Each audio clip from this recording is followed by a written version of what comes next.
पुस्तक का नाम साधना से सिद्धि, भाग 2। लेखक तपोनिष्ठ वेदमूर्ति पंडित श्री राम शर्मा आचार्य। ऑडियो 1। व्यक्तित्व को सुसंस्कारित बना लेना ही सच्ची साधना। साधना का अर्थ है अपने आपे को साधना। जिन देवी देवताओं की साधना की जाती है वस्तुतः अपनी ही विभूतियाँ एवं सत प्रवृत्तियाँ हैं। इन विशेषताओं के प्रसुप्त स्थिति में पड़े रहने के कारण हम दीन दरिद्र बने रहते हैं, किंतु जब वे जागृत, प्रखर एवं सक्रिय बन जाती हैं तो अनुभव होता है कि हम रिद्धि सिद्धियों से भरे पूरे हैं। मनुष्य की मूल सत्ता एक जीवंत कल्प वृक्ष की तरह है। ईश्वर ने उसे सब कुछ देकर इस संसार में भेजा है। समुद्र तल में भरे मणिमुक्ताओं की तरह, भूतल में दबी रत्न राशि की तरह मानवीय सत्ता में भी असंख्य संपदाओं के भंडार भरे पड़े हैं, किंतु वे सर्वसुलभ नहीं हैं। प्रयत्न पूर्वक उन्हें खोदना पड़ता है। जो इसके लिए पुरुषार्थ नहीं जुटा पाते वे खाली हाथ रहते हैं, किंतु जो प्रयत्न करते हैं उनके लिए किसी भी सफलता की कमी नहीं रहती। इसी प्रयत्नशीलता का नाम साधना है। स्पष्ट है कि अपने आप को सुविकसित, समुन्नत एवं सुसंस्कृत बना लेना ही देव आराधना का एकमात्र उद्देश्य है।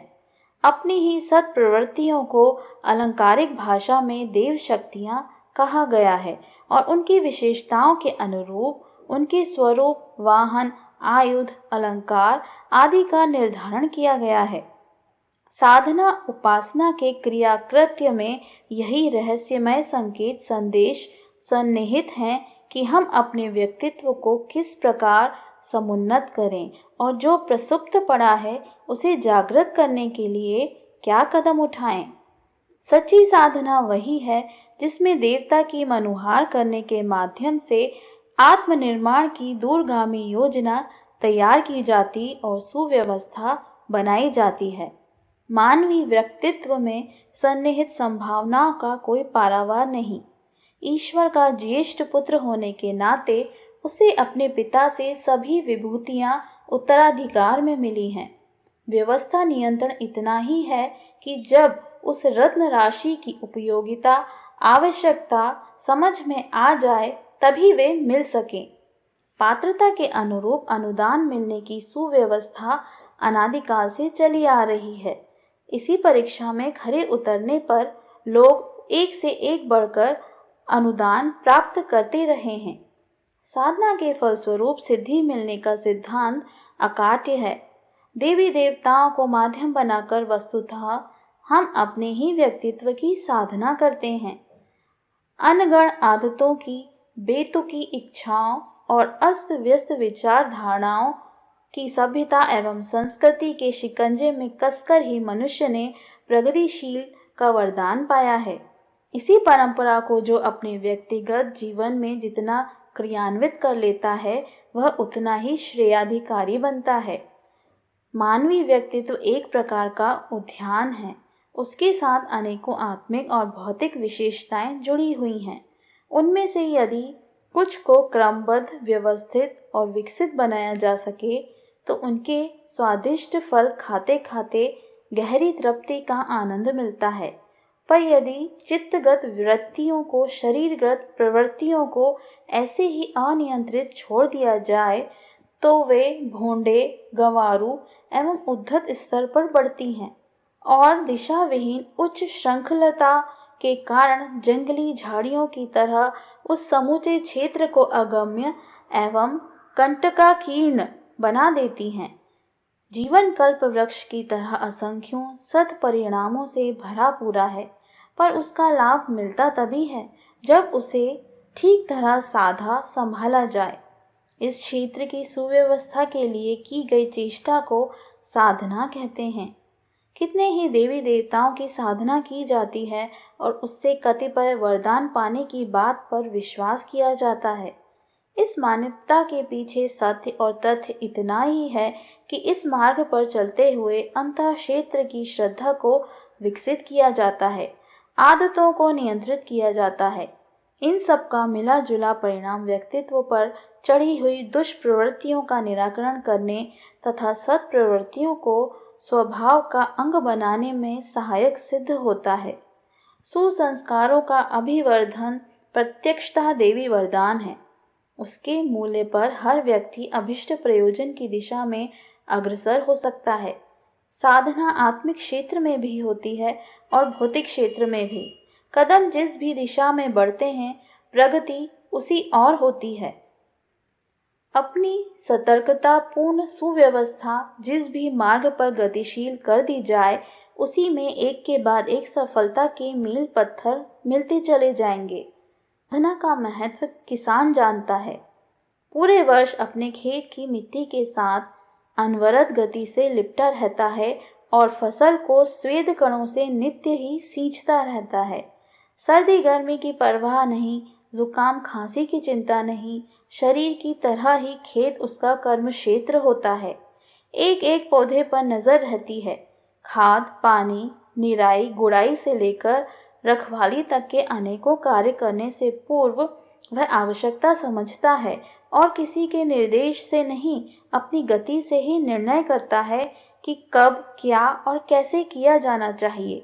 किसी के दबाव से नहीं, अपनी इच्छा और प्रेरणा से ही उसे खेत की, उसे संभालने वाले बैलों की, हल, कुदाल आदि संबद्ध उपकरणों की व्यवस्था जुटाए रहने की सूझबूझ सहज ही उठती और स्व संचालित रूप से गतिशील होती रहती है। यह सब होता है बिना थके, बिना ऊबे, बिना अधीर हुए। आज का श्रम कल ही फलप्रद होना चाहिए, इसका आग्रह उसे तनिक भी नहीं होता। फसल अपने समय पर पकेगी, तब तक उसे धैर्यपूर्वक प्रतीक्षा ही करनी होगी। यह जानने के कारण अनाज की ढेरी कोठे में भरने की आतुरता भी उसे नहीं होती। इतने मन अनाज उसे निश्चित रूप से होना चाहिए, इसके लंबे चौड़े मंसूबे बांधना भी उसे अनावश्यक प्रतीत होता है। मनोयोग पूर्वक सतत श्रम की साधना चलती ही रहती है। विघ्न अवरोध न आते हों सो बात भी नहीं, उनसे भी जैसे बनता है निपटता ही रहता है, पर उपेक्षा कभी भी खेत की नहीं होती। उसकी आवश्यकता पूरी किए बिना चैन ही नहीं पड़ता। समयानुसार फसल पकती भी है, अनाज भी पैदा होता है, उसे ईश्वर को धन्यवाद देता हुआ घर ले आता है। कितने मन अनाज पैदा होना है यह कभी सोचा ही नहीं, तो असंतोष का कोई कारण भी नहीं। जो मिला उसे ईश्वरीय उपहार समझा गया। यही है किसान की साधना, जिसे वह होश संभालने के दिन से लेकर मरण पर्यंत सतत निष्ठा के साथ चलाता ही रहता है। न विश्राम, न थकान, न ऊब, न अन्य मनस्कता। साधना कैसे की जाती है और साधक को कैसा होना चाहिए, यह किसान से सीखा जा सकता है। साधना का क्षेत्र अंतः जगत है। अपने ही भीतर इतने खजाने दबे गड़े हैं कि उन्हें उखाड़ लेने पर ही कुबेर जितना सुसंपन्न बना जा सकता है। फिर किसी बाहर वाले से मांगने जांचने की दीनता दिखाकर आत्मसम्मान क्यों गंवाया जाए। भीतरी विशिष्ट क्षमताओं को ही तत्वदर्शियों ने देवी देवता माना है और ब्रह्मोपचारों के माध्यम से अंतः संस्थान के भांडागार को करतलगत करने का विधि विधान बताया है। शारीरिक बल वृद्धि के लिए डंबल, मृदगर उठाने घुमाने जैसे कर्मकांड करने पड़ते हैं। बल इन उपकरणों में कहाँ होता है, वह तो शरीर की मांसपेशियों से उभरता है। इस उभार में व्यायामशाला के साधन प्रसाधन सहायता भर करते हैं, उनसे मिलता कुछ नहीं। जो मिलता है वह भीतर से ही मिलता है। ठीक यही बात आत्म साधना के संबंध में भी कही जा सकती है। व्यायामशाला में नित नए उत्साह के साथ जूझते रहने वाले पहलवान की मनः स्थिति और गतिविधि का यदि गंभीरता पूर्वक अध्ययन किया जाए तो आत्म साधना के विद्यार्थी को विदित हो सकता है कि उसे आखिर करना क्या पड़ेगा। पहलवान मात्र कसरत करके ही निश्चिंत नहीं हो जाता, वरन पौष्टिक भोजन की, संयम ब्रह्मचर्य की, तेल मालिश की, उपयुक्त दिनचर्या की, प्रसन्नता, निश्चिंतता की भी व्यवस्था करता है। यदि उन सब बातों की उपेक्षा की जाए और मात्र दंड बैठकों को ही जादू की छड़ी मान लिया जाए तो सफलता दूर की चीज ही बनी रहेगी। एकाकी कसरत से कुछ भला ना हो सकेगा। उपासनात्मक विधि विधान की अपनी ही महत्ता है, पर उतने भर से काम नहीं चलता। चिंतन और कर्तव्य की रीति नीति भी लक्ष्य के अनुरूप ही ढालनी पड़ेगी। गायक और वादक एक दिन में अपने विषय में पारंगत नहीं हो जाते। उन्हें स्वर की, नाद की साधना नित्य निरंतर करनी पड़ती है। रियाज न किया जाए तो गायक का स्वर छितराने लगता है और वादक की उंगलियां जकड़ मकड़ दिखाने लगती हैं। संगीत सम्मेलन तो यदा कदा ही होते हैं, पर वहां तक पहुंचाने वाली स्वर साधना को नित्य ही अपनाए रहना पड़ता है। गीत सुनने वालों ने कितनी प्रशंसा की और कितनी धनराशि दी, यह बात गौर करती है। संगीत साधक आत्मतुष्टि की नित्य मिलने वाली प्रसन्नता को ही पर्याप्त मानता है और बाहर से कुछ भी ना मिले तो भी वह एकांत जंगल की किसी कुटिया में रहकर भी आजीवन बिना ऊबे संगीत साधना करता रह सकता है। आत्म साधक की मन स्थिति इतनी तो होनी ही चाहिए। नर्तक, अभिनेता अपना अभ्यास जारी रखते हैं। शिल्पी और कलाकार जानते हैं कि उन्हें अपने प्रयोजन के लिए नित्य नियमित अभ्यास करना चाहिए। फौजी सैनिकों को अनिवार्य रूप से परेड करनी पड़ती है। अभ्यास टूट जाने पर ना तो गोली का निशाना ठीक बैठता है और ना मोर्चे पर लड़ने के लिए जिस कौशल की आवश्यकता पड़ती है वह हाथ रहता है। किसी विशेष प्रयोजन के लिए नियत संख्या तथा नियत अवधि की साधना से किसी पूजा प्रयोजन का संकल्प लेने वाला समाधान हो सकता है, पर आत्म साधक को इतने भर से संतोष नहीं मिलता। वह जानता है कि प्यास बुझाने के लिए रोज ही कुएं से पानी खींचना पड़ता है और सफाई रखने के लिए रोज ही कमरे को बुहारना पड़ता है। मानवीय सत्ता की स्थिति भी ऐसी ही है। उसकी हीरों भरी खदान को हर दिन खोदना कुरेदना चाहिए, तभी नित्य नए उपहार मिलने संभव होंगे। शरीर को स्नान कराना, दांत मांजना, कपड़े धोना नित्य कर्म है, उसकी उपेक्षा नहीं हो सकती। संसार का विक्षोभ भरा वातावरण हर किसी की अंतः चेतना को प्रभावित करता है। उसकी नित्य सफाई न की जाए तो क्रमशः गंदगी बढ़ती ही चली जाएगी और अंततः कोई बड़ी विपत्ति खड़ी करेगी। शरीर को जीवित और सुसंचालित रखने के लिए दो कार्य आवश्यक हैं, एक भोजन, दूसरा मल त्याग। इनमें से एक की भी उपेक्षा नहीं हो सकती।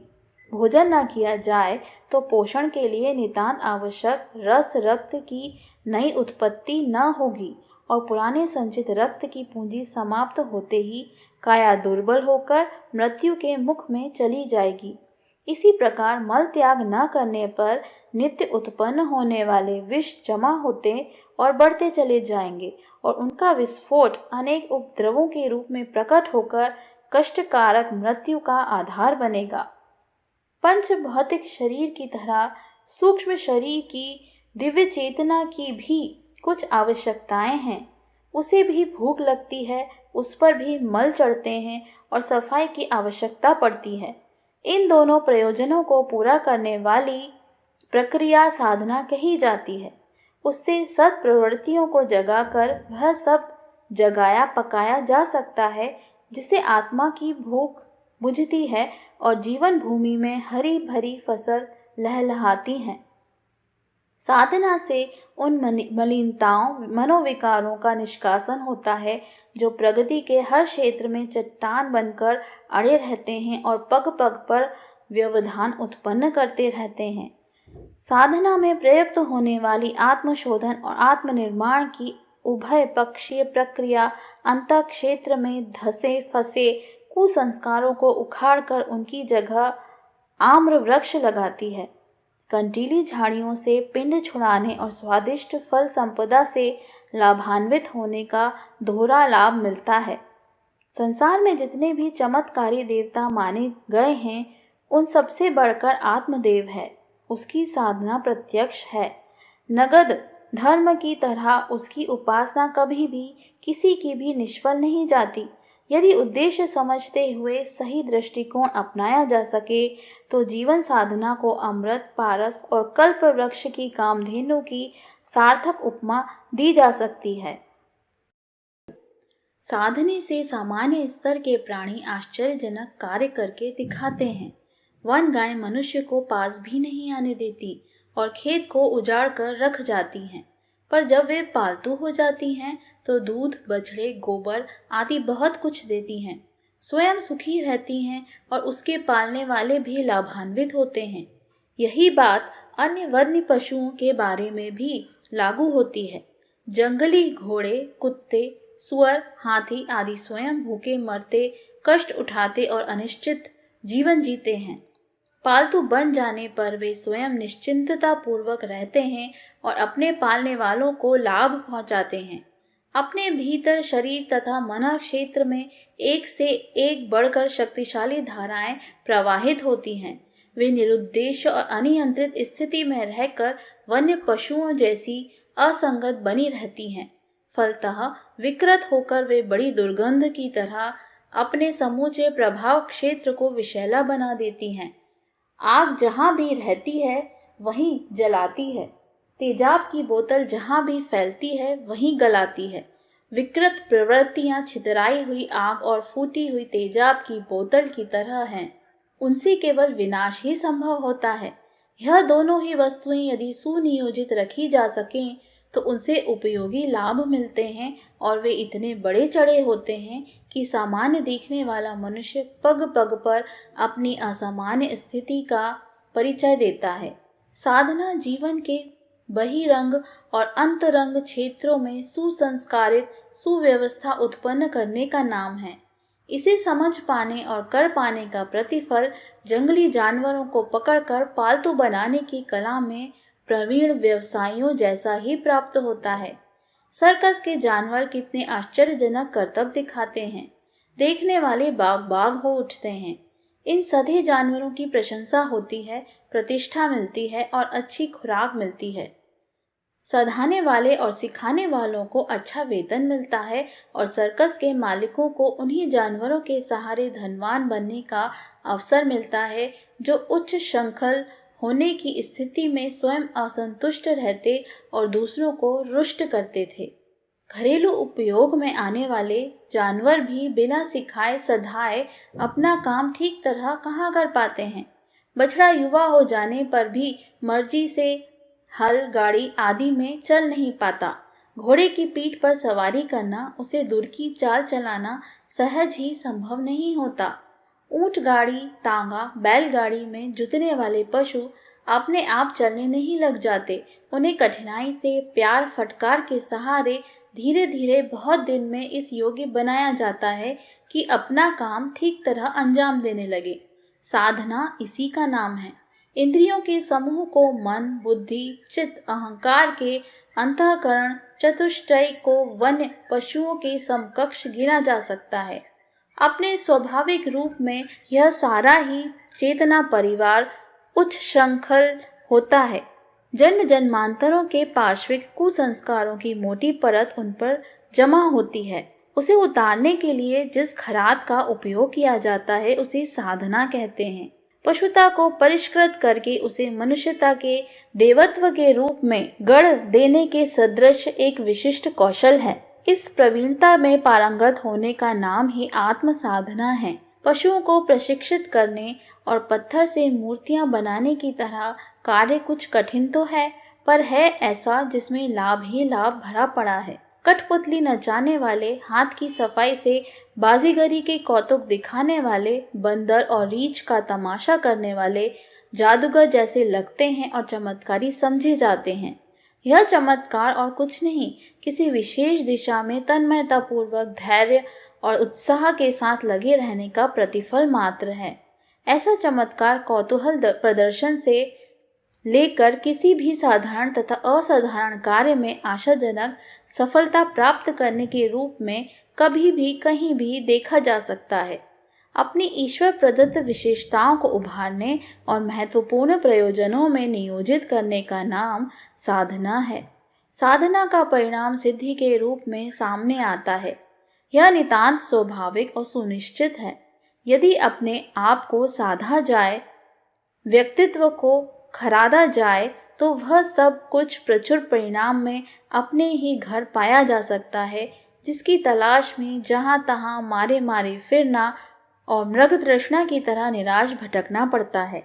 साधना से सिद्धि का तत्व दर्शन। पदार्थ की तरह व्यक्ति भी मूलतः अनगढ़ ही होता है। उसे संभालने सजाने से उपयोगिता बढ़ती है और सौंदर्य निखरता है। अनगढ़ मिट्टी पैरों के तले कुचलती रहती है, पर जब परिश्रम करके इसके बर्तन या खिलौने बनाए जाते हैं तो उसकी विशेषता निखर कर आती है और उससे समुचित लाभ उठाया जाता है। व्यक्ति अपनी अनगढ़ स्थिति में नर पशु से अधिक और कुछ नहीं।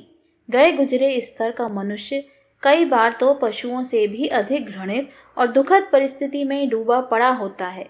स्वयं कष्ट सहता और संबंध व्यक्तियों को दुख देता है। भार बनकर जीता और भार हल्का करने के लिए मृत्यु के मुख में चला जाता है, किंतु उसे यदि सुविकसित सुसंस्कृत बनाया जा सके तो लगता है कि वही ईश्वर की सर्वश्रेष्ठ कलाकृति है। साधना को दूसरे शब्दों में संस्कृति कह सकते हैं। शरीरगत क्रियाशीलता, मनोगत विचारना और अंतरात्मा की भाव संवेदना का स्तर किस प्रकार ऊंचा उठाया जा सकता है और किस तरह पशुता को देवत्व में परिणत किया जा सकता है, इसी विद्या का नाम साधना है। अपने आप की साधना करके कोई भी सिद्ध पुरुष बन सकता है। जमीन से निकलते समय लोहा मिट्टी मिला होता है, उसे अग्नि संस्कार करके शुद्ध करना होता है। खदान से निकलते समय की लौह मिश्रित मिट्टी अपने मूल रूप में किसी काम की नहीं होती। ना वह मिट्टी का प्रयोजन पूरा करती है और ना लोहे का।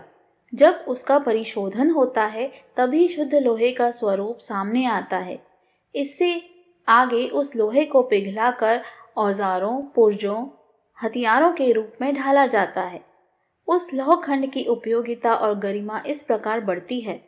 रसायन वेदता सामान्य लोहे को लोहा सव, लौह भस्म, मांडूर भस्म आदि रूप देते हैं और इन औषधियों के सहारे भयंकर रोग ग्रसितों को जीवन दिलाते हैं।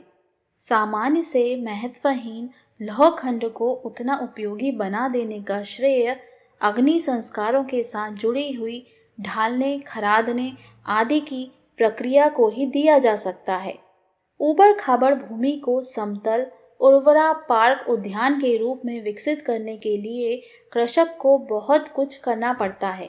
जंगलों में उगे पौधे झाड़ झंकार भर रहते हैं, पर कुशल माली उन्हें अपनी कलाकारिता से काटते छांटते, निराते, गोड़ते, कलम लगाते सुरम्य उद्यान की नयनाभिराम उस स्थिति में पहुंचा देता है। शरीर की साधना करने वाले व्यायाम प्रेमी उसे सुंदर, बलिष्ठ और आकर्षक बना लेते हैं। ऐसे शरीर पहलवान के नाम से प्रख्यात होते और पुरस्कृत होते हैं। विद्वान बनने के लिए मस्तिष्क की साधना करनी पड़ती है। प्रशिक्षण और वातावरण के दबाव से ही मनुष्य सुसंस्कृत बनता और गौरवास्पद होता है। यह सब संस्कार साधना का ही प्रतिफल है। अनगढ़ स्वर्ण खंड स्वर्णकार के हाथों तले जाकर नयनाभिराम आभूषण बनता है। इस विकास में उसे कई प्रकार तपते, पिटने, छिलने की प्रक्रियाओं में होकर गुजरना पड़ता है। अन्य धातुएं भी मूल स्वरूप में जिस भाव की होती हैं, उसकी तुलना में उनके किसी उपयोगी वस्तु के रूप में परिणत हो जाने का मूल्य अनेक गुना हो जाता है। पत्थर के टुकड़े का मूल्य नगण्य है, पर मूर्तिकार के छैनी हथौड़े सहते रहने पर उसका स्वरूप देव प्रतिमा का बन जाता है। कागज पर साहित्यकार की लेखनी चलती है और वह बहुमूल्य पांडुलिपि के रूप में बदल जाता है। वन्य पशु मनुष्य के लिए अनुपयोगी ही नहीं, हानिकारक भी होते हैं, किंतु जब उन्हें पालतू बना लिया जाता है और सधा लिया जाता है तो पूरा लाभ उठाया जाता है। वन्य स्थिति से पालतू और प्रशिक्षित बनाने में मनुष्य को धैर्यपूर्वक चिर साधना में लगा रहना पड़ा है और पशुपालन शास्त्र विकसित करना पड़ा है। अपनी मूल स्थिति में जो सिंह बाघ मनुष्य का प्राण हरण ही कर सकते हैं, प्रशिक्षित होने पर वे ही भारी कमाई करते हैं, इसे साधना का चमत्कार ही कहा जा सकता है। नृतत्व विज्ञान के अनुसार मनुष्य भी एक वन्य पशु है। उसे वानर वर्ग के वंश से विकसित होते होते वर्तमान स्थिति तक पहुंचा हुआ माना जाता है। इस विकास क्रम में उसने अपनी बौद्धिक क्षमता एवं क्रिया कुशलता विकसित की है। बोलना, लिखना, सोचना सीखा है। शिक्षा, चिकित्सा, शिल्प, कला, कृषि, परिवहन आदि की कितने ही प्रकार की उपलब्धियां अर्जित की हैं। यह सब अनायास ही नहीं हो गया, यह लाखों वर्षों की विकास साधना का प्रतिफल है। समाज का गठन, शासन तंत्र, तत्वदर्शन, धर्म, सभ्यता, संस्कृति आदि का प्रस्तुत ढांचा यदि खड़ा न किया जा सका होता तो मनुष्य अपने मूल स्वरूप में वन मानुषों से अधिक कुछ हो ही नहीं सकता था। अब भी जहाँ सभ्यता का प्रकाश स्वल्प मात्रा में पहुँचा है, वहाँ के मनुष्यों का पिछड़ापन कितना दयनीय प्रतीत होता है। हाड़ मांस की दृष्टि से प्रायः सभी मनुष्यों के शरीर लगभग समान स्तर के हैं। यूँ तो पत्ते पत्ते की बनावट में अंतर होता है, पर मोटी दृष्टि से उन्हें समान ही कहा जा सकता है। यही बात मनुष्य मनुष्य के बीच में है। उनके बीच पाए जाने वाले अंतर को नगण्य ही कह सकते हैं। समानता की मात्रा इतनी है कि अंतर को स्वल्प ही माना जाएगा। इतने पर भी देखा जाता है कि एक जैसी परिस्थितियों में जन्मे और पले होने पर भी मनुष्य मनुष्य के बीच भारी अंतर रहता है। मोटा विभाजन किया जाए तो मनुष्य समुदाय को दो भागों में बांटा जा सकता है। सामान्य जन उदर पोषण करते, प्रजनन में निरत रहते और लोभ मोह की अहम प्रदर्शन की बाल क्रीड़ा में उलझे रहते हैं। ऐसे व्यक्ति धनी, शिक्षित, पदवीधारी, कलाकार, प्रख्यात हो सकते हैं। इतने पर भी उनकी गणना विशिष्टों में नहीं की जा सकती। वरिष्ठ वे हैं जो व्यक्तित्व के धनी हैं, जिनने बहाव में बहने से इनकार कर दिया है और मल्लाहों की तरह नाव खेने का मझधार को चीर कर असंख्यों को इस पार से उस पार पहुंचा देने का निश्चय किया है। ऐसे लोग मनस्वी होते हैं। मनस्वी अर्थात संकल्पवान। संकल्पवान अर्थात निजी क्षेत्र में कुसंस्कारों को निरस्त करके उत्कृष्ट आदर्शवादिता अपनाने वाले। यह हर किसी से नहीं बन पड़ता। ओछे लोगों को संकीर्ण स्वार्थपरता के भव बंधनों से उबरना अति कठिन लगता है। वे अंधे भेड़ों के झुंड में चलने की बात ही सोचते रहते हैं। उन्मुक्त आकाश में अपने पंखों के सहारे एकाकी पड़ने की हिम्मत उनमें होती ही नहीं। ऐसी दशा में वे सामान्य ही बने रहते हैं। सामान्य से तात्पर्य है निर्वाह, रति लिप्सा परायण नर पशु। बाहुल्य इन्हीं लोगों का है। पूरे समुद्र में यह सीप घोंगे ही भरे पड़े हैं।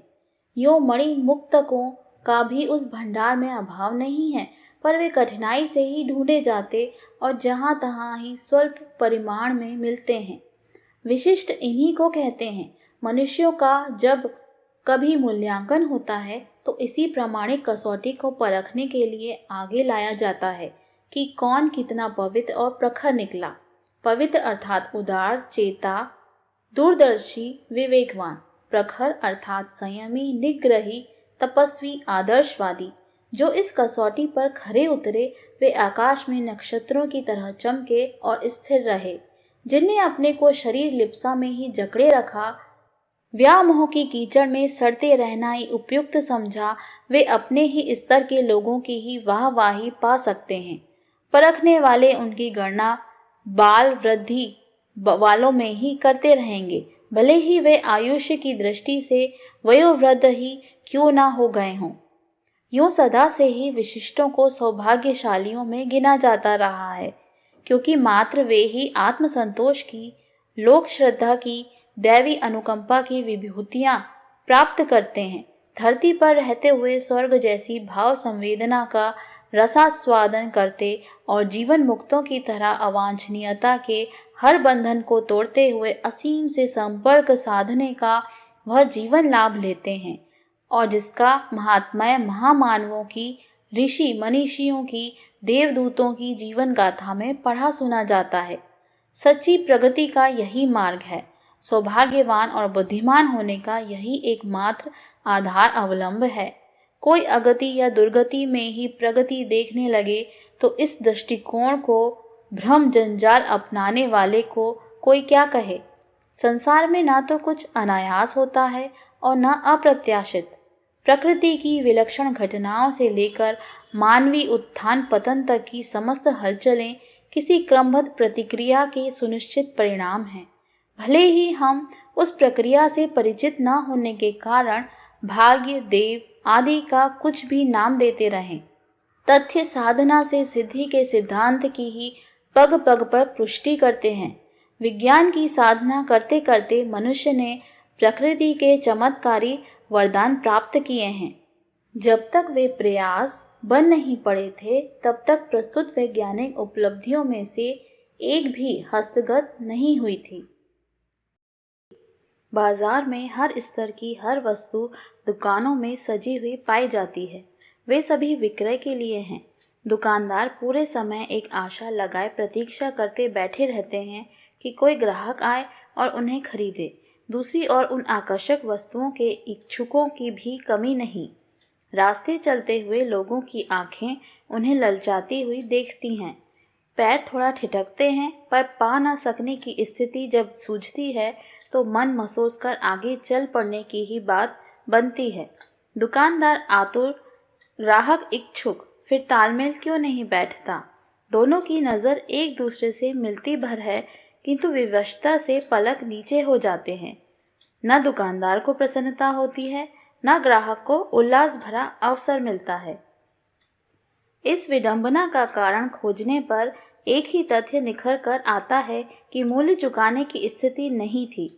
असंख्यों लड़कियों के विवाह होते हैं और कितने ही लड़के कुंवारे बैठे हैं। संयोग क्यों नहीं बैठता? इसलिए कि अनुकूलता की शर्त पूरी नहीं होती।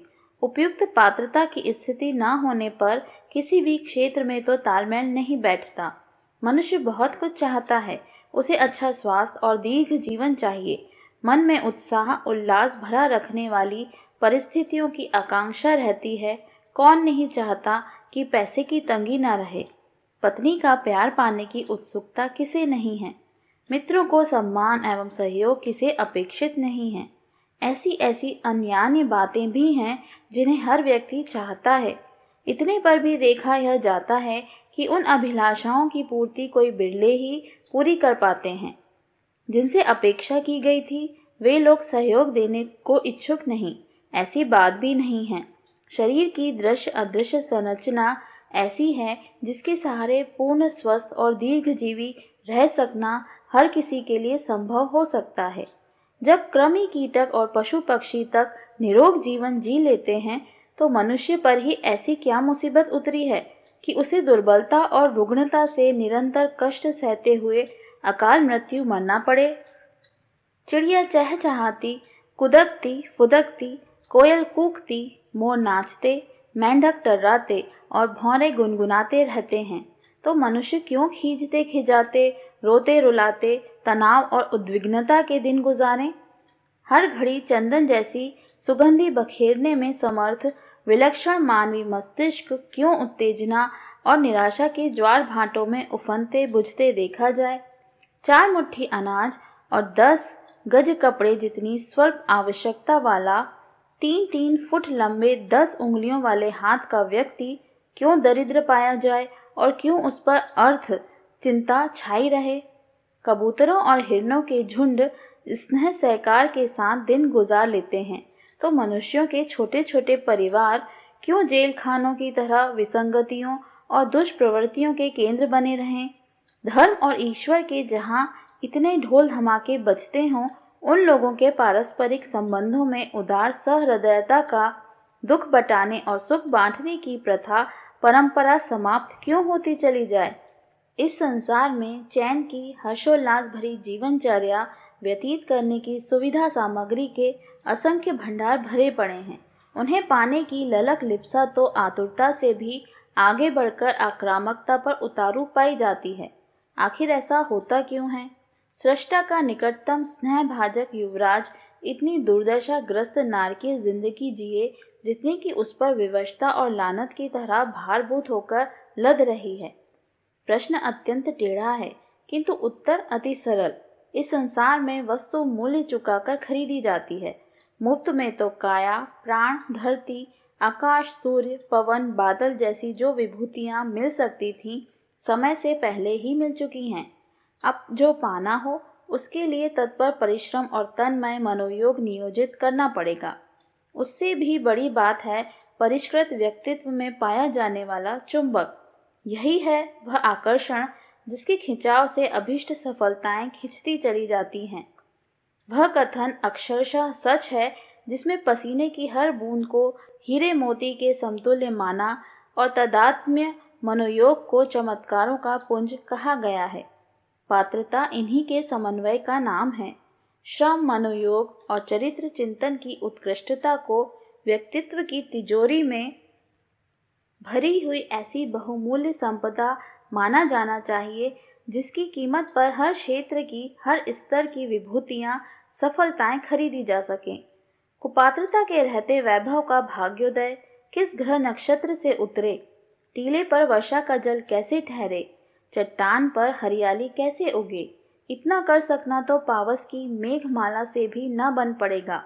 पुतली का पानी उतर जाए तो संसार में सौंदर्य भरा रहने पर भी अपनी दुनिया अंधेरी ही बनी रहेगी। कान की झिल्ली सूख जाने पर संसार भर की शब्द संपदा से अपने को वंचित ही रहना पड़ेगा। मस्तिष्क विकृत हो जाने पर यह समूची दुनिया सृष्टा की सर्वश्रेष्ठ कलाकृति रहने पर भी अस्त व्यस्त प्रतीत होगी। विवेकवान जानते हैं कि धरातल पर बिखरे हुए कांटे बीनना कठिन है। अपने ही पैरों में जूते पहनने से काम चलेगा। हर वस्तु को हरे रंग की देखना अभीष्ट हो तो उसी रंग का चश्मा पहनने के अतिरिक्त और कोई चारा नहीं। यह दुनिया दर्पण की तरह है। जो दिखता है वह वस्तुतः अपने ही स्वरूप का प्रतिबिंब होता है। यदि ऐसा ना होता तो एक जैसे दो पड़ोसियों में से एक के पल्ले उत्कर्ष और दूसरे के अपकर्ष क्यों बंधता है। यह दुनिया कुएं की आवाज की तरह है। यहाँ ध्वनि की प्रतिध्वनि ही गूंजती रहती है। यदि जीवन साधना की गरिमा पर विश्वास किया जा सके तो समझना चाहिए अध्यात्म शास्त्र में जिस श्रद्धा तत्व को सर्वोपरि बताया गया है उसका शुभारंभ बन पड़ा। देवता भीतर से उगते हैं, सामने तो वे खड़े भर दिखते हैं। मनः स्थिति अदृश्य आंतरिक है, परिस्थिति उसकी दृश्यमान परिणति है। विषाक्तता रक्त में रहती है, व्रण अर्बुदों के रूप में तो वह फूटती भर है। पेड़ के पल्लव, फल फूल ऊपर आसमान से नहीं टपकते, वे दृष्टि से ओझल रहने वाली जड़ों द्वारा रस रूप में खींचे जाते हैं। विभूतियां अंतर में से निकलती हैं। उन्हें किसी देवी देवता, मंत्र तंत्र का अनुदान कहा जाए तो इसमें विनयशीलता और कृतज्ञता तो है, किंतु यथार्थता नहीं। क्योंकि आज तक कभी ऐसा नहीं हुआ कि कुपात्रता के रहते किसी दैवी शक्ति ने मात्र पूजा पत्री से प्रसन्न होकर किसी के साथ पक्षपात किया हो और पात्रता से अधिक अनुपात में अनुग्रह उड़ेला हो। लोक मान्यता यह है कि सिद्धियां देव अनुग्रह से बरसती हैं, साधना उसी की मनुहार है। यह मान्यता आंशिक रूप से ही सत्य है। दुकानदार मांगने से ही कोई वस्तु निकाल कर दिखाता और देता है, ना मांगने पर तो वह देना तो दूर, बतावेगा तक नहीं। प्रार्थना को अपनी आवश्यकता की अभिव्यक्ति कह सकते हैं। इस अर्थ में वह उचित भी है और आवश्यक भी। भूल वहाँ होती है जब प्रार्थना को याचना समझा जाता है। याचना का अर्थ है बिना मूल्य या अल्प मूल्य में कुछ बहुमूल्य पाने के लिए गिड़गिड़ाना। इस उपाय से बहुत हल्के अनुदान ही प्राप्त होते देखे गए हैं। इतने पर भी वे ना तो संतोषजनक होते हैं और ना सम्मानास्पद। उनका उपयोग करते समय आत्मग्लानि भी होती है और बाहर से तिरस्कृत भी होना पड़ता है। फिर यह प्रचलन तो मानवीय है। व्यक्तिगत याचना अनुदान का सिलसिला तो मानव समाज में ही प्रचलित है। विश्व व्यवस्था में तो खरीदने पाने भर का विधान है। सृष्टा की समूची सृष्टि इसी व्यवस्था की धुरी पर परिभ्रमण करती है कि पात्रता प्रस्तुत करने वाले को अनुदान दिए जाएं। पवन प्राणवायु की प्रचुर मात्रा लिए अड़ा रहता है, पर उसे सक्षम फेफड़े ही ग्रहण कर पाते हैं। पाने वाले को अतिरिक्त याचना नहीं करनी पड़ती। जो उपयुक्त है वह अनायास ही मिलता है। उपयुक्त का तात्पर्य है अपने स्तर के अनुरूप स्तर को बढ़ाए बिना ना तो विभूतियाँ मिलती हैं और ना मिलने पर ठहरती ही हैं। अतएव पात्रता की पाचन की समर्थता का अभिवर्धन अनिवार्य रूप से आवश्यक है। साधना में यही करना पड़ता है। यह प्रयास जितना प्रौढ़, प्रखर एवं परिपक्व होता है, उसी अनुपात में विभूतियाँ भीतर ही उफनती और बाहर से बरसती दृष्टिगोचर होने लगती हैं। देवता बड़े दयालु हैं और अनुग्रहकर्ता भी, पर पात्रता को परखे बिना अनुग्रह को बरसा देने के दुष्परिणाम भली भांति समझते हैं। इसलिए उनकी कृपा का लाभ भी केवल उन्हीं को मिलता है जो उपयुक्त पुरुषार्थ करके अपनी पात्रता सिद्ध करते हैं। याचना से, चापलूसी से, छल छद्म से भी कभी कभी कुछ मिल जाता है, पर उसे अत्यंत ही स्वल्प एवं अपवाद तुल्य ही कहा जा सकता है, जिसमें स्थिरता भी नहीं रहती। पात्रता के अभाव में उत्तराधिकार आदि में मिली प्रचुर संपदा भी दुर्व्यसनों में नष्ट होती और दुष्परिणाम उत्पन्न करती देखी गई है। पुरुषार्थ साधना से अभीष्ट साधनों का, सफलताओं का मिलना तो एक गौण लाभ है। असली लाभ है साधक के व्यक्तित्व का, गुण कर्म स्वभाव का सुविकसित होना। इस उपार्जन के सहारे प्रतिभा निखरती है और उस सामर्थ्य के सहारे किसी भी दिशा में प्रगति की जा सकती है। साधना में अदृश्य शक्तियों की सिद्धियों की उपलब्धि का प्रतिपादन गलत नहीं है। ईश्वर का अनुग्रह सृष्टि के हर घटक पर अनादिकाल से बरसता रहा है और अनंत काल तक बरसता रहेगा। उसे न्यून या अधिक मात्रा में प्राप्त कर सकना अपने स्तर के अनुरूप ही हो सकता है। संसार में आहार के विपुल भंडार भरे पड़े हैं, उन्हें प्राप्त करने की सभी को सुविधा है, किंतु चींटी अपने स्तर की मात्रा में सामग्री प्राप्त कर लेती है और हाथी को अपने काम के पदार्थ अपनी आवश्यकता अनुसार मिलते रहते हैं। सृष्टा के अनुग्रह और अनुदान में कोई कमी नहीं, उससे याचना करने की आवश्यकता नहीं। पात्रता सिद्ध कर देना भर पर्याप्त है। प्रार्थना का, साधना का उद्देश्य इसी पात्रता का अभिवर्धन है। पेड़ अपनी आकर्षण शक्ति से बादलों को खींचते और बरसने के लिए विवश करते हैं। पौधों पर ओस से कण जमा होते हैं। खदानें अपने सजातीय कणों को दूर दूर तक आमंत्रण भेजती हैं और उन्हें अपने निकट खींच बुलाती हैं। यह चुंबकत्व है जो जहाँ जितना अधिक होता है, सजातियों को उसका उसी स्तर का आह्वान, आमंत्रण मिलता है। फलतः वह उसी गति से दौड़ते चले आते हैं। खिलते फूल का चुंबकत्व मधुमक्खियों, तितलियों और भौरों को न्योत बुलाता है। खिलते हुए यौवन से अनेकों आंखें अनायास ही आकर्षित होती हैं। प्रतिभा अनेकों को प्रशंसक एवं अनुयायी बनाती है। यह चुंबकत्व के चमत्कार हैं। साधक का चुंबकत्व दैवी शक्तियों को अदृश्य रूप में आमंत्रण करता है और उन्हें अनुग्रह बरसाने के लिए सहज सहमत करता है। भौतिक प्रगति के उदाहरण आए दिन सामने आते रहते हैं, इसलिए उन्हें सामान्य एवं लौकिक माना जाता है और सफलताएं कहा जाता है। आत्मिक प्रगति की दिशा में लोगों का ध्यान कम है। उस दिशा में प्रयत्न या तो होते ही नहीं, होते हैं तो अवैज्ञानिक स्तर के। फलतः आकस्मिक विभूतियाँ कभी कभी ही कदाचित किसी के पास दिख पड़ती हैं। जो असाधारण तथ्य यदा कदा ही दृष्टिगोचर होते हैं, वे कौतूहल की तरह देखे और चमत्कार कहे जाते हैं। आत्मिक साधनाओं का फल चमत्कार समझा जाता है और उसे सिद्धि नाम दिया जाता है। वस्तुतः आत्म साधना के आधार पर आत्मचेतना की गहरी परतों को उभारने की प्रसुप्त शक्तियों के जागरण की प्रक्रिया संपन्न होती है और उसके सहारे जो असाधारण स्तर के सत परिणाम उत्पन्न होते हैं, उन्हें सिद्धि कहा जाता है। सिद्धियों की एक धारा ऊपर से बाहर से बरसती है और दूसरी नीचे भीतर से उभरती है। देवी अनुग्रह से अनेकों लाभान्वित होते हैं। ठीक उसी प्रकार आत्मोत्कर्ष की प्रक्रिया द्वारा प्रसुप्त क्षमताओं का जागरण होता है, तो उनके साथ ही वे विभूतियां प्रकट होती हैं जिनसे सामान्य जन वंचित ही नहीं, अपरिचित भी बने रहते हैं। मनुष्य के भीतर बहुत कुछ है, इतना कुछ जिसे सृष्टा की सामर्थ्य के समतुल्य भी कहा जा सकता है।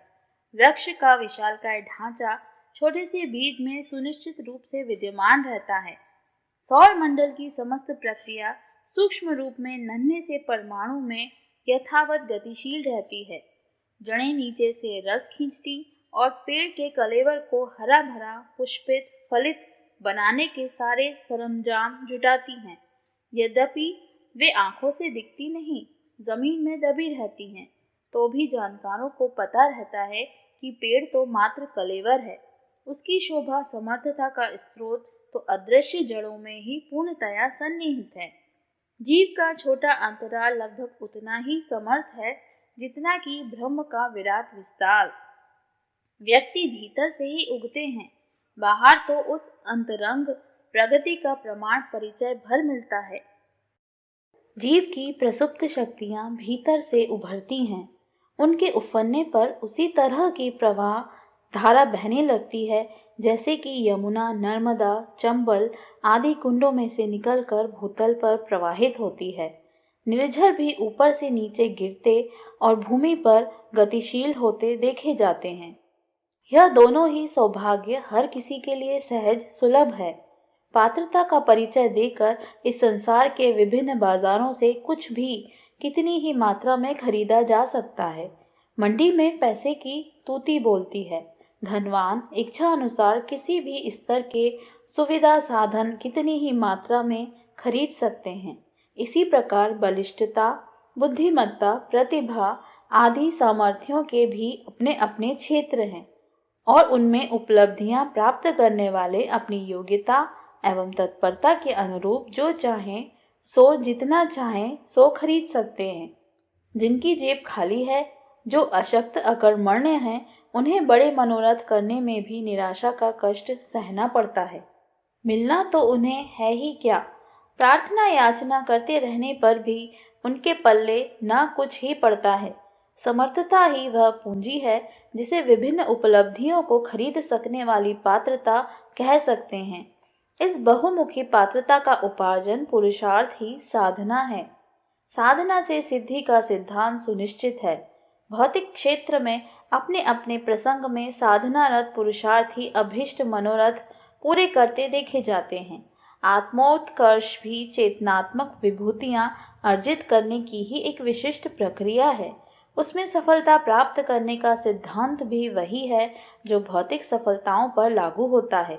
साधक जीवन देवता की साधना करते हैं, उसके अंतरंग और बहिरंग दोनों पक्षों को समुन्नत बनाते हैं। सामान्य स्थिति में यहाँ सब कुछ अनगढ़ रहता है। उत्कृष्टता, दृष्टिकोण एवं पुरुषार्थ उसे सुंदर सुव्यवस्थित बनाता है। झाड़ियों के स्थान पर उद्यान उगाना, वन्य पशुओं को पालतू बनाना, अनगढ़ को सुगढ़ में परिवर्तित करना संस्कृति है। इसी का चमत्कार इस दृश्य जगत में सर्वत्र बिखरा पड़ा है। साहित्य ने चिंतन को दिशा दी है। सृजन ने सुविधा साधन खड़े किए हैं। अपने आप को सद्गुणों की संपदा से लदा हुआ कल्प वृक्ष बना लेना यही साधना का उद्देश्य है। जीवन प्रत्यक्ष देवता है। उसकी साधना कर सकने वाले सुनिश्चित रूप से भौतिक सिद्धियां और आत्मिक रिद्धियां उपलब्ध करते हैं। दूसरे भ्रमग्रस्त तो कल्पित देवी देवताओं के सामने नाक रगड़ते, मनुहार करते, दांत निपोरते और अंततः निराश होकर खींचते, अनास्था व्यक्त करते देखे जाते हैं। विवेकवानों को वास्तविकता ही वर्ण करनी चाहिए, भले ही वह कठोर या कष्ट साध्य ही क्यों ना हो। सस्ते का लोभ आमतौर से निराशा ही पल्ले बांधता है। निराशा ही नास्तिकता है। कम दाम में बहुमूल्य वस्तुएं पाने वाले आरंभ में भले ही आस्तिक दिखें, अंततः वे नास्तिक बनकर ही रहते हैं, क्योंकि नियति की व्यवस्था किसी आतुर लालची की इच्छा अनुसार नहीं बदली जा सकती। प्रतिभा अर्जित किए बिना, पुरुषार्थ का मूल्य चुकाए बिना, बहुमूल्य सफलताएं यदि ऐसे ही पूजा पाठ जैसे शॉर्टकटों से मिल जाया करे तो फिर संसार में एक भी मनुष्य व्यक्तित्व उभारने और उत्कृष्टता अपनाने का दुस्साहस ना करेगा। जीवन ही देवता है। इसे जितनी जल्दी, जितनी गहराई से समझा जा सके उतना ही उत्तम है। जो इस सनातन सत्य को जितनी जल्दी अंगीकार हृदयगम कर सके उन्हें उसी श्रेणी का बड़ भागी कहा जाएगा, क्योंकि मनुष्य जन्म के साथ जुड़े हुए अनेकानेक उपहारों से लाभान्वित होने का अवसर मात्र ऐसे ही लोगों को मिलता रहा है। भविष्य में भी उन्हीं के लिए सुनिश्चित रहेगा। आत्मिक प्रगति हेतु आत्मबोध की दैनिक साधना। आत्मबोध और तत्वबोध सद्ज्ञान की यह दो धाराएं हिमालय से निकलने वाली पतित पावनी गंगा और तरण तारिणी यमुना की तरह हैं। आत्मबोध का अर्थ है अपने उद्गम, स्वरूप, उत्तरदायित्व एवं लक्ष्य को समझना, तदनुरूप दृष्टिकोण एवं क्रियाकलाप का निर्धारण करना। तत्वबोध का अर्थ है कि शरीर, उसके उपयोग और अंत के संबंध में वस्तु स्थिति से परिचित होना, सांसारिक पदार्थों एवं संबंधित व्यक्तियों के साथ जुड़े हुए संबंधों में घुसी हुई भ्रांतियों का निराकरण करना तथा इनके संबंध में बरती जाने वाली नीति का नए सिरे से मूल्यांकन करना। संक्षेप में चेतना की सत्ता की यथार्थता को समझना आत्मबोध और उसके काम आने वाले पदार्थों एवं प्राणियों के साथ उचित तालमेल बिठाने को तत्वबोध कहते हैं। यदि इतना भर भी ठीक तरह जान लिया जाए तो समझना चाहिए कि ज्ञान साधना का उद्देश्य पूरा हो गया। यों जीवन साधना का क्रम सारे दिन हर समय चलने का है, पर उसका प्रारंभ, शुभारंभ एक चिंतन पद्धति के साथ किया जाना चाहिए। इस पद्धति के 3 अंग हैं: जीवन के स्वरूप, उद्देश्य एवं उपयोग को समझना और उसके अनुरूप गतिविधियों का निर्धारण करना। हर दिन नया जन्म, हर रात नई मौत सूत्र के अनुसार जीवन का श्रेष्ठतम उपयोग करने के लिए दिन भर की शारीरिक कार्य पद्धति एवं मानसिक विचार पद्धति का निर्धारण करना। रात को सोते समय मृत्यु के समय होने वाले वैराग्य का अनुभव करना। इन 3 चिंतन क्रम में से 2 को प्रातः और तीसरे को रात्रि के सोते समय प्रयुक्त करना चाहिए। हर दिन प्रातःकाल उठते ही बिस्तर पर बैठकर अपने आप से इस संदर्भ में 3 प्रश्न पूछने चाहिए और उनके उत्तर भी स्वयं ही उपलब्ध करने चाहिए।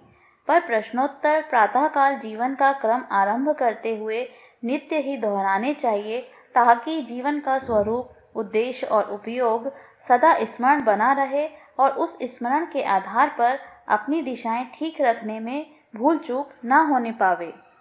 अपने आप से 3 प्रश्न पूछने चाहिए। पहला, भगवान को सभी प्राणी समान रूप से प्रिय पात्र हैं। फिर मनुष्य को ही बोलने, सोचने, लिखने एवं असंख्य सुख सुविधाएं प्राप्त करने का विशेष अनुदान क्यों मिला? मनुष्य को हर दृष्टि से उत्कृष्ट स्तर का प्राणी बनाने में इतना असाधारण श्रम क्यों किया? उत्तर एक ही हो सकता है। अपने उद्यान, इस संसार को अधिक सुंदर और सुव्यवस्थित बनाने के लिए परमेश्वर को साथी सहचरों की जरूरत पड़ी और अपनी क्षमता से सुसज्जित एक सर्वांग पूर्ण प्राणी मनुष्य इस प्रयोजन की पूर्ति के लिए बनाया। विशेष साधन सुविधाएं इसलिए दी कि उनके द्वारा वह ईश्वरीय प्रयोजनों की पूर्ति ठीक तरह कर सके। दूसरा प्रश्न अपने आप से पूछना चाहिए, जो सुविधाएं, विभूतियां, संपदाएं हमें उपलब्ध हैं, उनका लाभ यदि हम अकेले ही उठाते हैं तो इसमें क्या कोई हर्ज है? उत्तर एक ही मिलेगा। अन्य प्राणियों के अतिरिक्त जितनी भी बौद्धिक, आर्थिक, प्रतिभा युक्त एवं अन्य किसी प्रकार की विशेषताएं हैं, वे विश्व मानव की ही पवित्र अमानत हैं और इनका उपयोग लोक मंगल के लिए ही किया जाना चाहिए। शरीर रक्षा भर के आवश्यक उपकरणों के अतिरिक्त इन साधनों का विश्व कल्याण के लिए ही उपयोग किया जाए। तीसरा प्रश्न अपने आप से करना चाहिए कि क्या इस सुर दुर्लभ मानव शरीर का सदुपयोग हो रहा है? उत्तर यही मिलेगा। हम सदाचारी, संयमी, परिश्रमी, उदार, सज्जन, हंसमुख, सेवाभावी बने बिना मानव जीवन को सार्थक नहीं बना सकते। इसलिए इन साधनों का अभ्यास बढ़ाने के लिए जीवन यापन की रीति नीति में उत्कृष्टता और आदर्शवादिता का, सभ्यता और सज्जनता का, पुरुषार्थ और साहस का समुचित समावेश करना चाहिए। इन्हीं प्रश्नोत्तरों में अध्यात्म तत्वज्ञान का सार सन्निहित है। यदि यह प्रश्न महान समस्या के रूप में सामने आए और इन्हें सुलझाने के लिए हम अपने पूरे विवेक का उपयोग करें तो भावी जीवन यापन के उपयोग के लिए एक व्यवस्थित दर्शन और कार्यक्रम सामने आ खड़ा होगा। यदि इस तत्वज्ञान को ठीक तरह हृदयगम किया जा सका तो आकांक्षाओं और कामनाओं का स्वरूप बदला हुआ होगा। रीति नीति और कार्य पद्धति में वैसा परिवर्तन परिलक्षित होगा जैसे आत्मज्ञान संपन्न मनुष्य में प्रत्यक्षता होना चाहिए। हर दिन नया जन्म और हर रात नई मौत का सूत्र आत्मबोध और तत्वबोध की दोनों साधनाओं का प्रयोजन पूरा करता है। प्रातःकाल नींद खुलते ही हर रोज यह भावना जागृत करनी चाहिए कि आज हमारा नवीनतम जन्म हुआ है और वह सोते समय तक एक रोज के लिए ही है। इसे हर दृष्टि से श्रेष्ठतम और आदर्श रीति नीति अपनाते हुए जिया जाए। इसके लिए शय्या त्याग से लेकर रात को सोते समय तक का कार्यक्रम बनाना चाहिए। दिनचर्या ऐसी हो जिसमें आलस्य के लिए तनिक भी गुंजाइश ना हो, पूरी तरह व्यवस्था रहे। आजीविका उपार्जन, नित्य कर्म, पारिवारिक उत्तरदायित्वों का निर्वाह, स्वाध्याय आदि के क्रियाकलापों का समुचित समन्वय करते हुए इस प्रकार निर्धारण करना चाहिए जिसमें आलस्य प्रसाद के लिए कोई गुंजाइश न रहे। विश्राम के लिए रात्रि का समय ही पर्याप्त है। जल्दी सोना और जल्दी उठने की आदत डाली जानी चाहिए। समय का एक क्षण भी बर्बाद न जाने पावे और उसका उपयोग निरर्थक कामों में नहीं वरन जीवन को सार्थक बनाने वाले निर्वाह की उचित आवश्यकता पूरी करने वाले कार्यों की प्रमुखता में हो। मनोरंजन के लिए, थकान दूर करने के लिए गुंजाइश रखी जा सकती है, किंतु गपशप, मटर गश्ती, यारवासी में, आलस्य ऊँघने में बेकार समय ना गंवाना पड़े, इसकी समुचित सतर्कता बरतनी चाहिए। समय ही जीवन है, श्रम ही संपत्ति है। इस मंत्र को पूरी तरह से याद रखा जाए। निर्धारित समय विभाजन को अनिवार्य अड़चन आ पड़े तो बात दूसरी है, अन्यथा यथासंभव पूरा करने का ही प्रयत्न करना चाहिए। जो काम किया जाए उसमें पूरा मनोयोग लगाया जाए। हाथ में लिए काम को प्रतिष्ठा का प्रश्न बनाकर इस कुशलता के साथ संपन्न किया जाए कि उनका स्तर ऊंचा बना रहे। आधे अधूरे मन से उपेक्षा पूर्वक बेगार भुगतने की तरह लापरवाही के साथ जो भी काम किए जाएंगे वे फूहड़, भौंदे, अस्त व्यस्त और अनगढ़ होंगे। ऐसे कामकर्ता के गए गुजरेपन के प्रमाण हैं। काम का स्तर अच्छा रहना इस बात पर निर्भर है कि पूरे मनोयोग के साथ पूरी जिम्मेदारी के लिए अपनी कुशलता और सतर्कता का समुचित समावेश करते हुए संपन्न किया जाए। जिस कार्य को उत्साहपूर्वक तन्मयता के साथ किया जाएगा उसमें समय भी कम लगेगा और चित्त प्रसन्न रहेगा।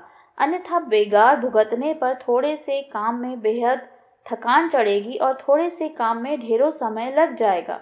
आलस्य और प्रमाद हमारे सबसे बड़े शत्रु हैं। आलस्य शरीर को अपाहिज की तरह बना देता है और वह विक्षिप्त जैसे आचरण करता है जिस पर प्रमाद चढ़ा रहता है। ऐसे आदमी पग पग पर असफल होते हैं और अपनी कर्महीनता के कारण उपेक्षित रहते और तिरस्कृत बनते हैं। प्रातः उठते ही हमें अपनी सुसंतुलित दिनचर्या निर्धारित करनी चाहिए। साथ ही इस बात का ध्यान रखना चाहिए कि उन्हें करते समय आदर्शवादी दृष्टिकोण का समन्वय बना रहे। तृष्णा, लिप्सा, स्वार्थपरता, धूर्तता, अनैतिकता का दृष्टिकोण लेकर किए जाने वाले कार्य भले ही उपयोगी ही क्यों न लगते हों, उनमें ऐसी त्रुटियां बनी रहेंगी जिससे समाज का अहित होगा और अपना स्तर गिरता हुआ दृष्टिगोचर होने लगेगा। सामान्य कार्यों को भी यदि लोकहित और आत्म कल्याण के आदर्शवादी सिद्धांतों का समावेश करते हुए किया जाए तो वे कर्मयोग की श्रेणी में गिने जाएंगे और प्रत्यक्षता परमार्थ न लगते हुए भी लगभग वैसी ही उद्देश्य पूर्ति करेंगे। दैनिक कार्यों में यह ध्यान रखा जाए कि जिन पर भी उनका प्रभाव पड़े, संबंध रहे, वे दुष्टता और दुर्बुद्धि का आक्षेप न लगा सकें। अपने हर कृत्य में ईमानदारी, सच्चाई, कर्तव्यपरायणता और सद्भावना का समावेश होना चाहिए। इस दृष्टि को अपनाते हुए जो कुछ किया जाएगा वह नैतिक भी होगा और लोकोपयोगी भी। जिसकी सोचने का ढंग ऊंचा है वे समाज के लिए अहितकर काम कभी चुनेंगे ही नहीं, भले ही उन्हें भूखा क्यों न मरना पड़े। लोकोपयोगी कार्य करते हुए उचित पारिश्रमिक लेकर यदि भलमन साहत का जीवन यापन किया जा सके तो उस क्रियाकलाप को कर्मयोग की ही संज्ञा दी जाएगी। दिन भर के उत्तम काम उत्कृष्ट दृष्टिकोण रखते हुए संपन्न किए जाते रहें, जिन्हें उस दिनचर्या को, उस दिन को सार्थक बनाने वाली कहा जा सकता है। बीच बीच में जब भी कुसंस्कारों की प्रबलता से आलस्य, प्रमाद अथवा अनैतिक दृष्टिकोण का समावेश होने लगे तो उसे तत्काल रोका जाए। जिस तरह मुंह पर मक्खी बैठते ही तत्काल उसे उड़ाने का प्रयत्न किया जाता है, उसी प्रकार अवांछनीयता का अपने क्रियाकृत्य एवं चिंतन में तनिक भी समावेश न होने पाए, इस पर तीखी नजर रखी जाए। जब कुछ ऐसा होता दिखाई पड़े तो उसे रोकने के लिए अपने आप को सजग किया जाए। अभ्यस्त दुष्प्रवृत्तियों से हर घड़ी जूझते रहने के लिए जागरूक प्रहरी की हमें भूमिका निभानी चाहिए। चोर घर में घुसने ना पाए, घुसने का दुस्साहस करे तो मार भगाया जाए, इसी में सतर्कता की सराहना है।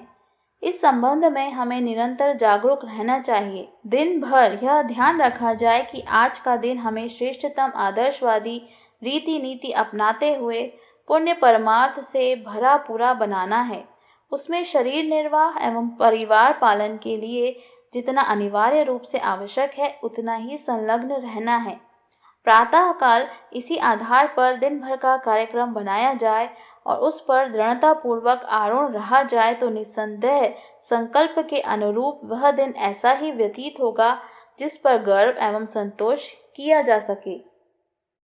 सब कामों से निवृत्त होकर जब निद्रा देवी की गोद में जाने की घड़ी आए, तब कल्पना करनी चाहिए कि एक सुंदर नाटक का अब पटाक्षेप हो चला। यह संसार एक नाट्यशाला है।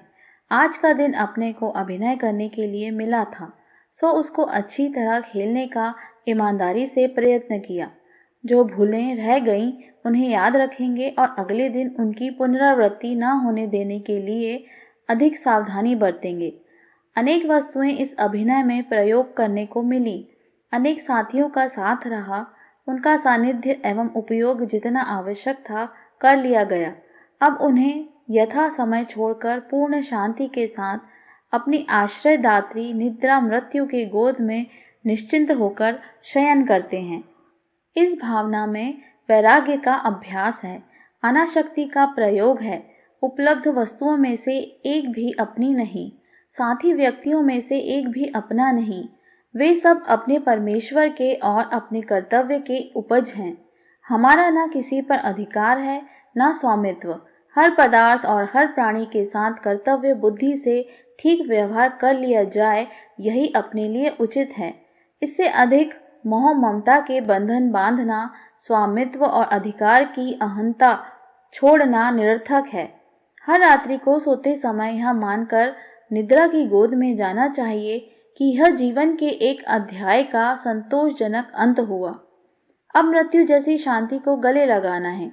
रात्रि निद्रा को मृत्यु जैसी शांति माना जाए। इससे अति महत्वपूर्ण आध्यात्मिक लाभ मिलता है। हम मृत्यु को एक प्रकार से भूले रहते हैं। अस्तु जीवन का मूल्य और स्वरूप समझ पाना ही हमारे लिए संभव नहीं हो पाता।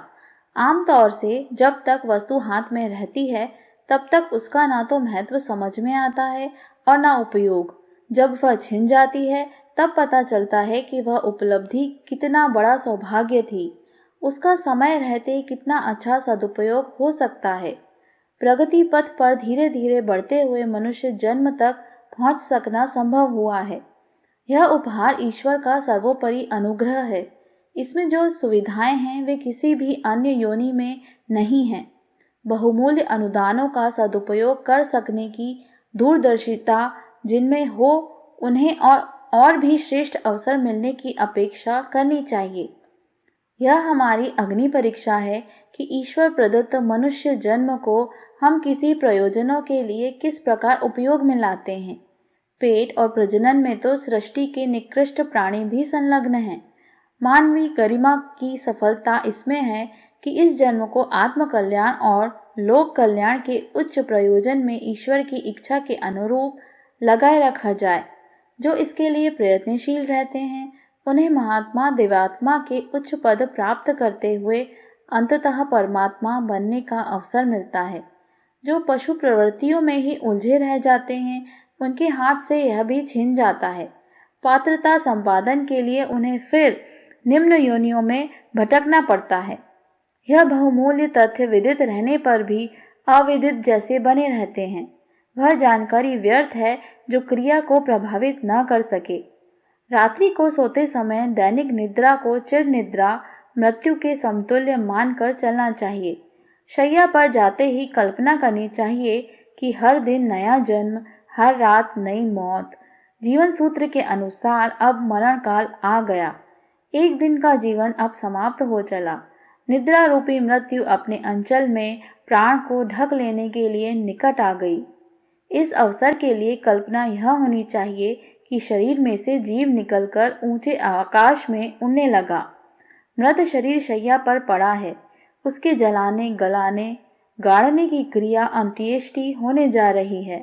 अपनी जीव सत्ता पृथक है और शरीर कलेवर का अस्तित्व उसके प्रयोग में आते रहने पर भी उससे सर्वथा भिन्न है।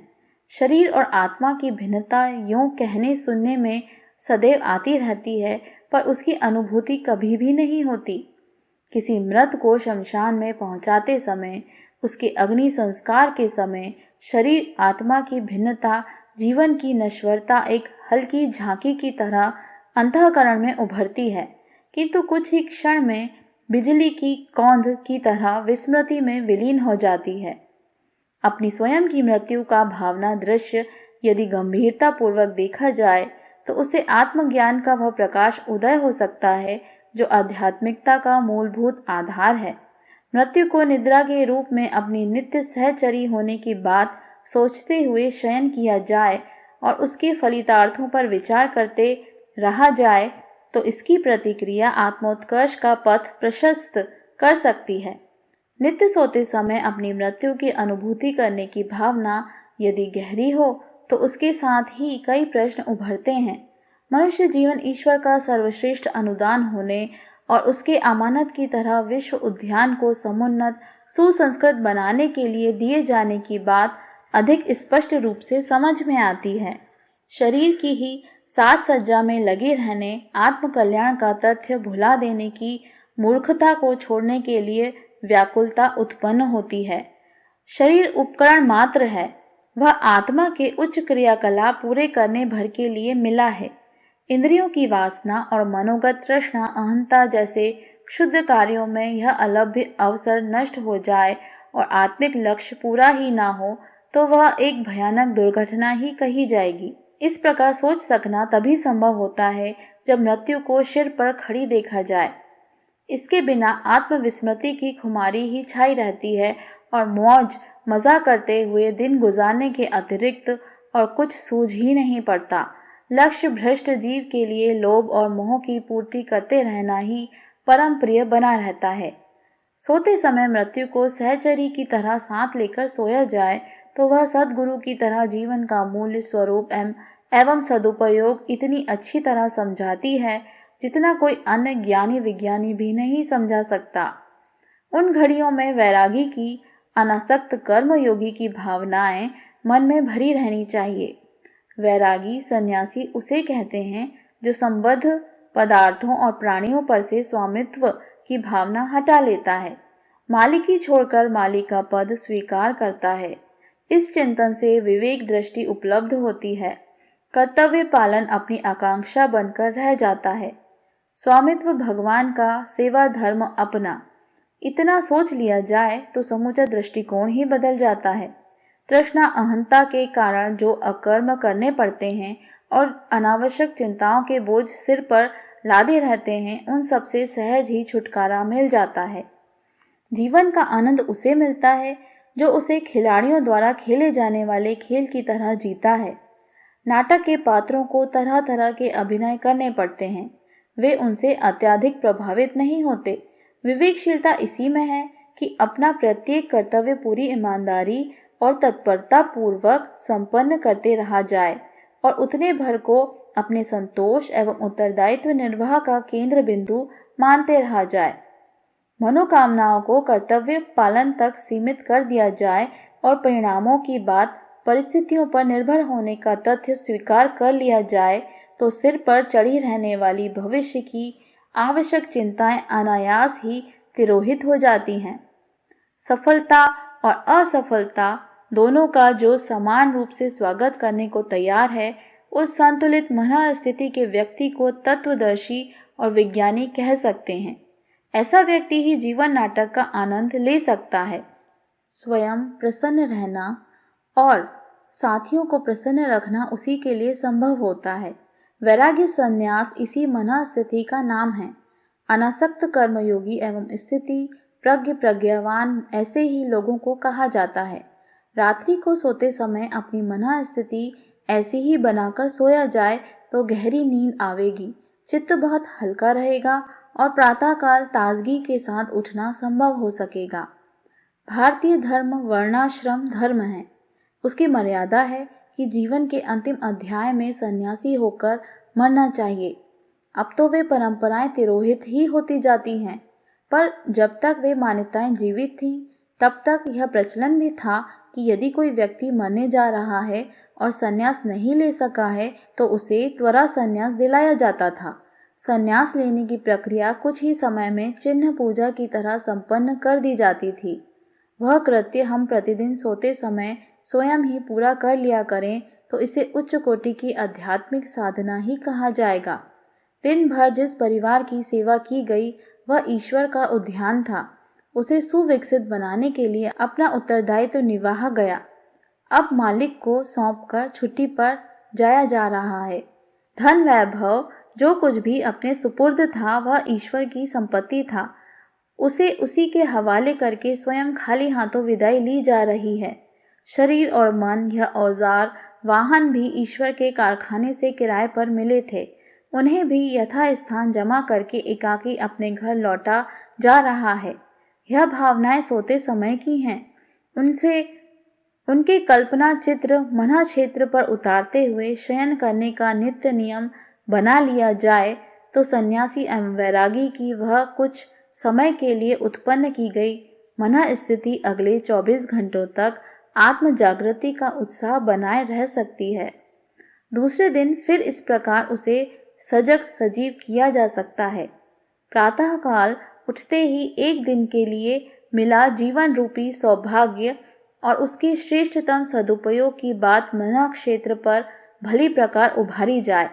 आँख खुलने से लेकर शैया त्याग तक जमीन पर पैर रखने तक के नए जीवन की प्रसन्नता और उसके श्रेष्ठतम सदुपयोग की सुव्यवस्था बनाने की बात ही सोचते रहा जाए। उतने ही समय में दिनचर्या का निर्धारण, उसके साथ मनोयोग पूर्वक आदर्शवादी चिंतन का नियोजन किस प्रकार होगा, इसकी रूपरेखा बना लेनी चाहिए। यह कार्य प्रातःकालीन ब्रह्म संध्या की तरह है। इसे अवकाश न मिलने की शिकायत किए बिना कोई भी बिना किसी कठिनाई, विधि विधान या साधन उपकरण के अत्यंत सरलता पूर्वक करता रह सकता है। इसे आत्मबोध की योग साधना कहा जाता है। सायं संध्या के लिए रात्रि को सोते समय हर रात नई मौत के सूत्र को अंतः क्षेत्र में भावनापूर्वक चित्रित किया जाना चाहिए। संवेदना जितनी गहरी होगी, प्रतिक्रिया उतनी ही प्रखरता पूर्वक उभरेगी। वस्त्र साधारण पहने हुए भी, काम काज गृहस्थों जैसा करते हुए भी सन्यासी की अनासक्त कर्मयोगी की मनः स्थिति इस साधना के आधार पर जितनी सरलता पूर्वक बन सकती है, उतनी अन्य किसी प्रकार भी नहीं। तत्वबोध की यह साधना भी ऐसी है जिसके लिए समय न मिलने, साधन न होने, मन न लगने जैसी शिकायत करने का कोई अवसर नहीं है। सूर्योदय और सूर्यास्त काल को संध्या कहते हैं। उस पुण्य वेला को आत्म साधना के लिए सुरक्षित रखे जाने का विधान है। इसी विधान की निद्रा को रात्रि और जागृति को दिन मानते हुए उनकी संधि बेला को संध्या काल कहा जा सकता है। इस प्रकार उठते समय को आत्मबोध और सोते समय की तत्वबोध साधना को व्यावहारिक जीवन को प्रभावित करने वाली उच्च स्तरीय साधना कहा जा सकता है। सरलता और प्रभावोत्पादक क्षमता की दृष्टि से उसे अद्वितीय माना जा सकता है। हर दिन नया जन्म, हर रात नई मौत का जीवन सूत्र जो जितनी गहराई के साथ हृदयगम और कार्यान्वित कर सकेगा, वह उतनी ही तीव्रतापूर्वक आत्मिक प्रगति की दिशा में अग्रसर होगा, यह निश्चित है।